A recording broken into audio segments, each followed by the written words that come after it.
Hello everyone, welcome to Reading Techniques 101. Today I'm going to be discussing some of the basic skills you guys need to develop in order to do well in reading comprehension. So what we're going to do next is we're going to read the text together, and I'm going to highlight some of the basic features that will be important or could potentially be important in the questions. Okay, we need to learn how to read these texts in order to draw as much information as we can, and to be able to locate the information that we might need once we start doing the questions. So we're not going to do the questions now. We'll do those in Reading Techniques 102. Okay, so now we're just going to read the text together. Okay, and I'm going to discuss some of those features as I was just saying. So let's start. Okay, this text, okay, as far as the length goes, it's not too different from what we usually see on the test, so it's kind of a standard length. Sometimes you will get longer text, sometimes a bit shorter, but I think this is a good way to start. I think it's a good representative of the type of text you will find on the test. Okay, so let's begin. Every day, the mailboxes of America are filled with solicitations provided by the direct marketing industry. America's response to this deluge has been strangely mixed.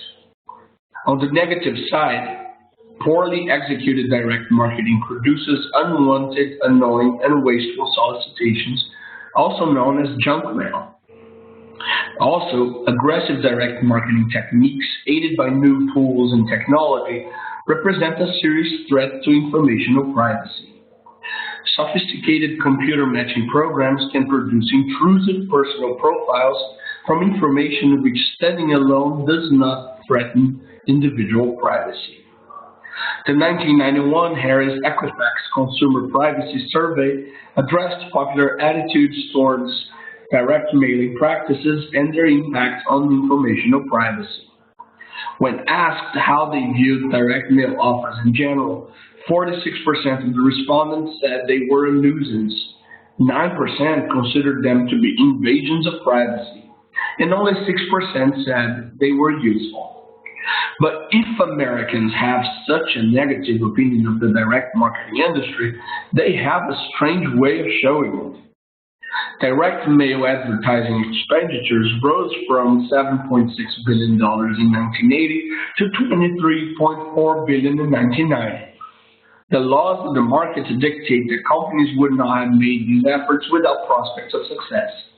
Moreover, almost half of the citizens surveyed who considered direct mail offers to be invasions of privacy had themselves bought something in response to a direct mail ad in the past year. Analysis of this seeming contradiction reveals the central problem of regulation in this industry. Everyone ought to be concerned about informational privacy. Still, direct marketing offers real advantages over other means of shopping. Even those who believe that the direct mailing industry has a generally negative societal impact probably would prefer to remain on some mailing lists. We like shopping by mail, and we don't want to throw out the good with the bad. Okay, so you will be able to take notes while you read, okay? And it's important for us to develop a way to organize those notes, because the challenge sometimes is not really what the text says or how the text says what it says, okay? But to be able to locate the information we need once we see the questions, okay? So I think it might be useful to develop a breakdown of each paragraph and notice what each paragraph offers, okay, that could be important. So here we have 3 paragraphs. I think that's a good division, okay? And let's take a look at each, okay? And what kind of information should we be paying attention to? Okay, in the first paragraph, we have some interesting words here.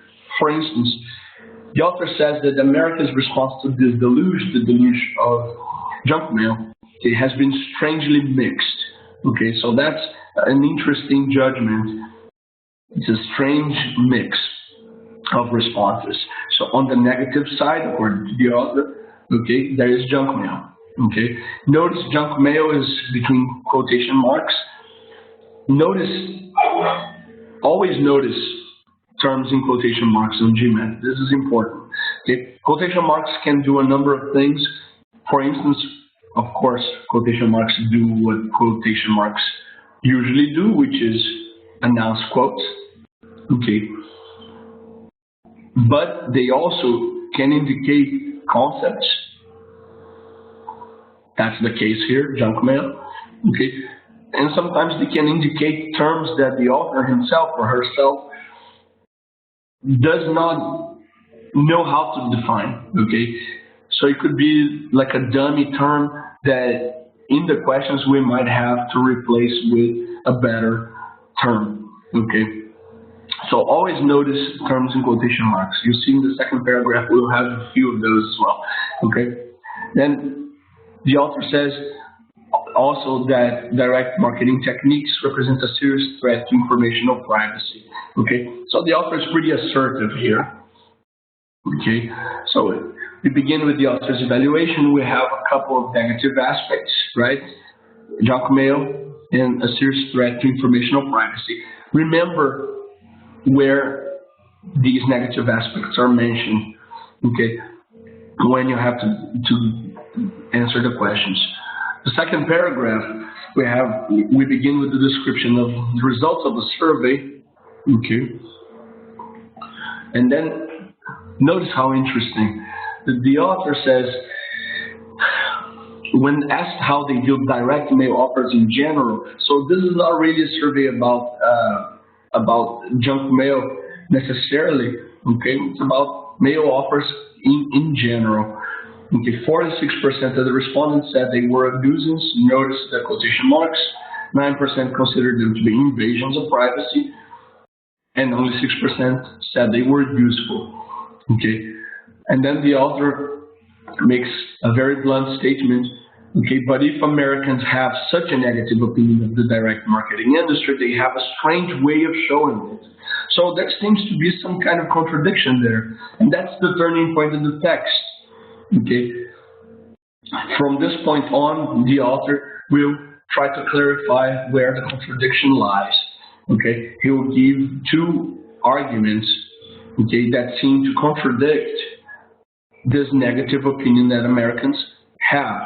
Okay, first argument is in terms of the rise of expenditures.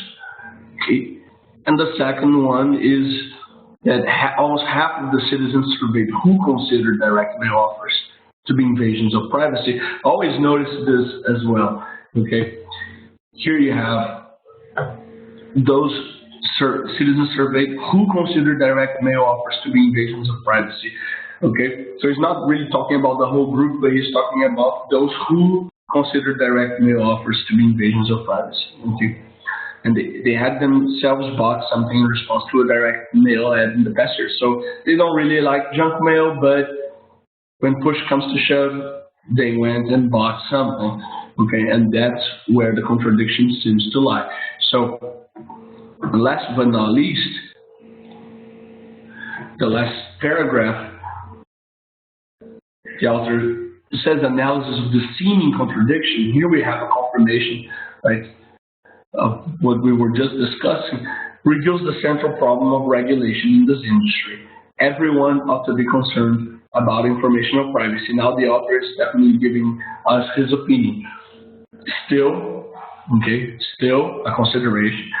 Direct marketing offers real advantages over other means of shopping. So there are some issues, right? Everyone ought to be concerned about informational privacy, but, however, direct marketing does offer some advantages, okay? Even those who believe that the direct mailing industry has a generally negative societal impact would probably prefer to remain on some mailing lists. We like shopping by mail, and we don't want to throw out the good with the bad. This is a very clear statement, the author's position, and you definitely have to take notice of that, because when we go to the questions, we need to know what the author's position is. This is going to be very important, and this is true for every text on in reading comprehension. Okay, always remember what the author's position is. Okay, I think we have a good example of an opinion text here. Okay, so take notice of those things. So in the last few minutes, basically, we read the text together. We took notice of the internal movement of the argument, okay? And I hope you saw basically how the author builds up his argument and makes his own statements at the end after a short analysis, okay? This is a type of text that appears on the test fairly frequently, so it's good for us to study this right at the beginning.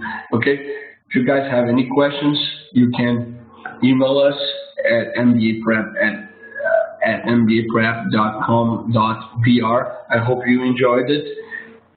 Check out Reading Techniques 102 and our other videos on QS Leads platform. See ya. Bye-bye.